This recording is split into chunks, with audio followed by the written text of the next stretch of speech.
স্বয়ং তারেক রহমান নিজে বলেছেন যে দুইবার বেশি প্রাইম মিনিস্টার হওয়া যাবে না, এটা এক্ষুনি অ্যাড করে দাও।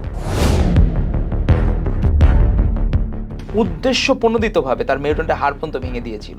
উনি একটা টি শার্ট পরেন, সেটার প্রাইস হচ্ছে 1200 টাকা বাংলাদেশি মূল্যের। 1200 টাকার একটা টি শার্ট পরেন। নির্বাচনের জন্য আমাদের পরিকল্পনা হচ্ছে, আমাদের ছাত্রদলের উদ্যোগ হচ্ছে প্রত্যেকটা জায়গায় কিভাবে ছাত্রদলকে আরও বেশি সুসংগঠিত করা যায়। কিন্তু মানুষজন রাজনীতি বিমুখ হয়ে গিয়েছিল। আমাদের হচ্ছে একটা চ্যালেঞ্জিং বিষয় ছিল, ফ্যাসিস্ট হাসিনা সে তো একদম জগদ্দল পাথরের মতো ভর করেছিল আমাদের উপর। সেই জায়গা থেকে তাকে সরানো, একটা ফ্যাসিস্টকে উৎখাত করা চারটিখানি ঘটনা না। হুট করে কোনো ফ্যাসিস্ট সরে যায় না, কিন্তু যখন সে সরে গেল তখন যে রাজনৈতিক শূন্যতা তৈরি হয়েছিল, সেদিনও 5ই অগাস্ট 2024 বা 36শে জুলাই আপনি বলেন, সে সময় কিন্তু আমাদের ভারপ্রাপ্ত চেয়ারম্যান জনাব তারেক রহমান ওই দিন বলেছেন, যদি বিজয়ীর হাতে পরাজিতরা নিরাপদ থাকে তাহলে সেই বিজয় মহিমান্বিত হয়। উনি কিন্তু বলে দিয়েছেন যে তখন কোনো ম্যাসাকার করা যাবে না, এনার্কি করা যাবে না। নতুন যে বাংলাদেশ, নতুন যে সূর্যোদয় হয়েছিল, তিনি সেই সূর্যোদয় চেয়েছিলেন স্বপ্নের বাংলাদেশ গড়ার জন্য। আমরা যে স্বপ্ন দেখি, আমরা যে উন্নত বাংলাদেশ গড়ার, ফার্স্ট অল কান্ট্রি গড়ার যে স্বপ্ন দেখি, সেই স্বপ্ন 10টা কিন্তু উনি অনেক আগেই হয়েছিলেন। আজ থেকে 2.5 বছর আগে যখন ফ্যাসিস্ট হাসিনা ছিল, তখন উনি রাষ্ট্র মেরামতের জন্য এবং সাম্য মানবিক বাংলাদেশ বিনির্মাণের জন্য উনি সে সময় কিন্তু রাষ্ট্র মেরামতে 31 দফা প্রণয়ন করেছিলেন।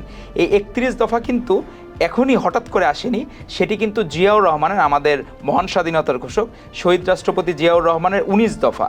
পরবর্তীতে ভিশন 2030, যেটি আমাদের আপসহীন দেশনেত্রী বেগম খালেদা জিয়া প্রস্তাবনা দিয়েছিলেন জাতির উদ্দেশ্যে, তারই সময় উপযোগী ভার্সন হচ্ছে এই 31 দফা। এখন আমরা নতুন বাংলাদেশ গড়ার জন্য এই 31 দফার মধ্যেই কিন্তু সকল সংস্কার আছে। জীবনের সব আয়োজন এখানে একসাথে।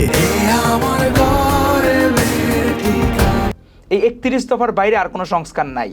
তো আমরা মূলত সারা বাংলাদেশের ছাত্রদলের কাজ হচ্ছে, আমাদের যেহেতু ছাত্রদলের সাংগঠনিক অভিভাবক হচ্ছেন ভারপ্রাপ্ত চেয়ারম্যান জনাব তারেক রহমান, ওনার এই বার্তা নিয়ে যে এই 31 দফার মধ্যে কি কি আছে, কন্টেন্টগুলা সাধারণ মানুষকে জানানো, সাধারণ শিক্ষার্থীদেরকে জানানো। এবং আপনি শুনলে অবাক হবেন, সারা বাংলাদেশে প্রায় 2600 থেকে 2700-র মতো শিক্ষা প্রতিষ্ঠান আছে যেগুলো ওয়েল ফাংশনিং। সেই জায়গায় কিন্তু প্রায় 900-র উপরে আমরা কমিটি গঠন করেছি। এবং আপনি শুনলে আরও বেশি অবাক হবেন যে সেই জায়গায় অনেকে নতুন অনেকে ছাত্রদলে যোগ দিচ্ছে। তাদেরকে আগে জানতে দেওয়া হতো না ছাত্রদল ভালো কি কাজ করছে, ছাত্রদলে অ্যাপ্রিসিয়েট করার মতো কী আছে, এই জিনিসগুলো কখনো জানতে দেওয়া হতো না।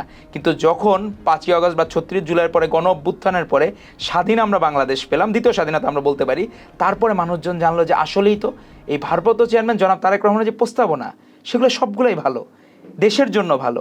এখানে আপনি আরেকটা বিষয় এখানে উল্লেখ করা প্রয়োজন, এখানে কিন্তু ওই দুইবারের বেশি প্রাইম মিনিস্টার হবে এই বিষয়টা ছিল না 31 দফায়। স্বয়ং অ্যাক্টিং চেয়ারম্যান তারেক রহমান উনি অ্যাড করে দিয়েছেন। অনেকে কার্পণ্য করতেছিল যে বলবে কি বলবে না, অ্যাক্টিং চেয়ারম্যান কি মনে করে না মনে করে, কিন্তু স্বয়ং তারেক রহমান নিজে বলেছেন যে দুইবারের বেশি প্রাইম মিনিস্টার হওয়া যাবে না, এটা এক্ষুনি অ্যাড করে দাও। তো কত বড় একজন দেশপ্রেমিক নেতা আমরা পাচ্ছি বা পেতে যাচ্ছি। কারণ উনি 2018 সালের 8ই ফেব্রুয়ারি যখন আমাদের আপসহীন দেশনেত্রী বেগম খালেদা জিয়াকে গ্রেফতার করা হয়, সে সময় থেকে উনি ভারপ্রাপ্ত চেয়ারম্যানের দায়িত্ব যেভাবে পালন করছেন, এটি বিশ্ব রাজনীতির জন্য একটি বিরল ঘটনা। উইদাউট এনি ডিভাইডেশন পার্টিকে কিভাবে চালাইতে হয়, পার্টিকে কিভাবে সংগঠিত রাখতে হয়, সুসংগঠিত রাখতে হয়, এর একটা উজ্জ্বল দৃষ্টান্ত স্থাপন করেছেন জনাব তারেক রহমান। টানা একটা দল 16 বছর ক্ষমতায় ছিল, আপনাদের উপর দিয়ে কি গিয়েছে আমরা দেখেছি।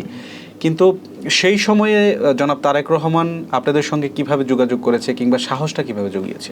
সাহসটা হয়েছে, আপনি শুনলে অবাক হবেন, আমাদের ছাত্রদলের মানে আলহামদুলিল্লাহ 4টা কমিটিতে আমার থাকার সুযোগ হয়েছে আমাদের ভারপ্রাপ্ত চেয়ারম্যান জনাব তারেক রহমানের। আসলে সেই জায়গায় আমার বলা যায় এই পার্টিতে আমি ব্লেসড যে আমি 4টা সেন্ট্রাল কমিটি, ছাত্রদলের সেন্ট্রাল কমিটিতে ছিলাম। তো ভারপ্রাপ্ত চেয়ারম্যান জনাব তারেক রহমান উনি সবসময় এত কর্মক্ষম এবং এত অ্যাক্টিভ, আপনি যদি বলা হয় পরিশ্রমের একটা যদি উদাহরণ দেওয়া হয় একজন পরিশ্রমী, সেরা পরিশ্রমী, তাহলে সেখানে অবশ্যই তারেক রহমানের নাম থাকবে। কারণ উনি নিজে আমাদের টানা ছাত্রদলে এমনও মিটিং গেছে, টানা 14 ঘন্টা 15 ঘন্টা মিটিং চলেছে। উনি সে সময় বিরামহীনভাবে, একটা মানুষ এত বেশি কর্মচঞ্চল হতে পারেন, দেশপ্রেমিক হতে পারেন, বেসিক্যালি তার এই কাজ। উনি চাইলে করতে পারতেন যে রাজনীতির উপর, কারণ ওনার মেরুদণ্ডের হাড় পর্যন্ত ভেঙে দিয়েছিল এই যারা ফ্যাসিস্টের দোসর। এবং সেখানে যখন অন-11 গভর্নমেন্টের সময় উদ্দেশ্য প্রণোদিতভাবে তার মেরুদণ্ডের হাড় পর্যন্ত ভেঙে দিয়েছিল। কিন্তু উনি কিন্তু কোনো দিন বিলাসী জীবনযাপন করে নাই। এখন আপনি দেখেন না যে সিম্পল টি শার্ট, বিভিন্ন কিছু, বাইরের ওয়ার্ল্ডে যদি এরকম হইতো যে এই বিষয়গুলা এরা কিন্তু প্রচার করে না ওইভাবে, এটা স্বাভাবিকতা মনে করে যে আমি আমার দেশে যখন যে দেশ একটা থার্ড ওয়ার্ল্ড কান্ট্রি হইলে কিভাবে আমি চলবো, এটার কিন্তু আদর্শ উদাহরণ জনাব তারেক রহমান। উনি কিন্তু কয়দিন আগে ভাইরাল হইলো, উনি একটা টি শার্ট পরেন, সেটার প্রাইস হচ্ছে 1200 টাকা বাংলাদেশি মূল্যের, 1200 টাকার একটা টি শার্ট পরেন।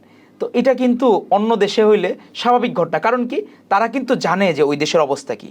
কিন্তু বাংলাদেশের জন্য এটি একটি বিরল ঘটনা, কারণ এই রাজনীতিতে এরকম রাষ্ট্রনায়ক এরা কখনো পায় নাই। তো আশা করা যায় ভবিষ্যতে পাবে ইনশাল্লাহ। আর নির্বাচনমুখী তো আমরা তো নির্বাচনমুখী দলই, নির্বাচনের জন্য আমাদের পরিকল্পনা হচ্ছে, আমাদের ছাত্র দলের উদ্যোগ হচ্ছে প্রত্যেকটা জায়গায় কিভাবে ছাত্র দলকে আরও বেশি সুসংগঠিত করা যায়।